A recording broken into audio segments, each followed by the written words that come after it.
ইসলামপুর শহরে পালিত হলো খুশির ঈদ। সারা দেশ ও রাজ্যের সাথে সাথে ইসলামপুরে পালিত হলো খুশির ঈদ।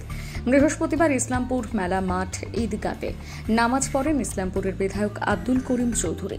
ঘড়ির কাঁটা যখন সকাল ৯টা, ঠিক তখন নামাজ পড়েন মুসলিম সম্প্রদায়ের মানুষেরা। ৮ থেকে ৮০ সকলেই এই খুশির ঈদে সামিল হন। নামাজ শেষে একে অপরের আলিঙ্গন করেন এবং খুশির ঈদ বিনিময় করেন। আজকে সবাই বলছে খুশির ঈদ, কারণ যে এক মাস 30টা দিন উপবাসের দিন, রোজার মাস, রমজান শরীফের মাস লোকেরা আদা করলেন, রোজা করলেন। 30 দিন পর 30 দিন আপনার রোজাটা কম্পালসারি ছিল, এমনি করলে হলো না।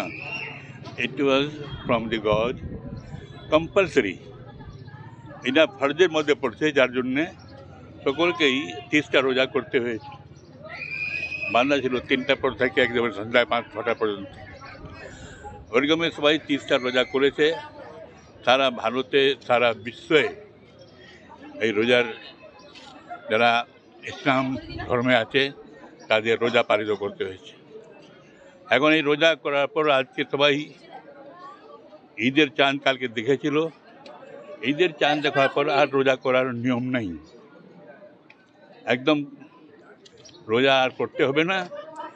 আজ থেকে আজকে ঈদের দিন নামাজ পড়তে হবে, ঈদের ফিতরের নামাজ। ঈদুল ফিতরের নামাজের পর সকলের সঙ্গে মিলামিশা করবে, সবাইকে শুভেচ্ছা জানাবে, ঈদের শুভেচ্ছা সবাইকে জানাবে। সবাই সুস্থ থাকুক, ভালো থাকুক, এই নিজেদের একটু বলাবলি করবে, কলা পিঠে করবে। এখানে ইসলামপুর, আমাদের ইসলামপুরের শহরের মধ্যে একটা দীর্ঘকালের শেখ আব্দুল আজিজের তৈরি করা স্টেট, তার একটা ওখানে ঈদগাহ ছিল। সেই ঈদগাহটা আজকেই আছে, একমাত্র ঈদগাহ এখন ইসলামপুর শহরে, যে যাকে আমরা বলি ঈদগাহ বলি। এই কদিমি ঈদগাহ আজকে 133वां ঈদুল ফিতর নামাজ আদা করা হলো। 133वां মানে 133 বার এখানে প্রত্যেক বছর এই ঈদুল ফিতর নামাজ আদা করা হয়েছে। আজকে এখানে হাজার হাজার লোক এই জামাতে ছিলেন।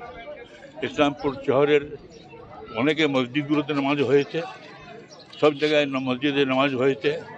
যারা ঈদগাহতে খোলা মাঠে নামাজ পড়তে ছিল, তো আমাদের সব দিক দিকে এসে আজকে ঈদগাহ মাঠে এসেছে। আজকে সকলকে আমরা শুভেচ্ছা আর জানাচ্ছি। এখানে পেশ ইমাম সাহেব ছিলেন গোলাম মহিউদ্দিন সাহেব, উনি নামাজ আদায় করলেন, উনি নামাজ পড়ালেন। ওনার ইক্তেদায় মানে ওনার পিছনে সবাই নামাজ পড়লো। আর এখানে আমাদের ঈসা সাহেব, মুফতি সাহেব আছেন, উনি অনেক ইসলাম ধর্মের পর তকরির করলেন, ভাষণ দিলেন।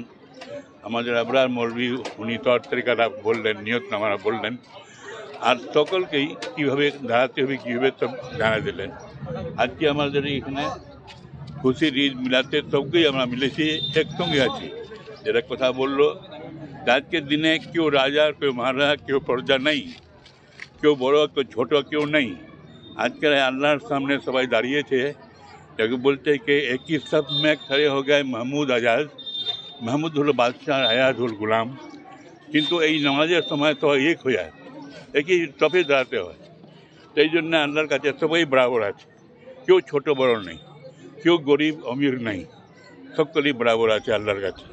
আজকে এই খুশির ঈদের সময় আমি সকলকেই, আমাদের ইসলামপুরের সমস্ত লোককে, ইসলামপুর বাসিন্দাদের, আমাদের উত্তর দিনাজপুর বাসিন্দাদের, আমি উত্তর বাংলার বাসিন্দাদের, আমি পশ্চিম বাংলার বাসিন্দাদের, আর বিশেষ করে আমাদের মাননীয় মুখ্যমন্ত্রী মমতা ব্যানার্জি, যিনি পশ্চিমবাংলার অত বড় 11 কোটি মানুষের ভার ধরে রেখেছেন, 11 মানুষের কাজের ভার নিয়েছেন, তাকে শুভেচ্ছা জানাচ্ছি।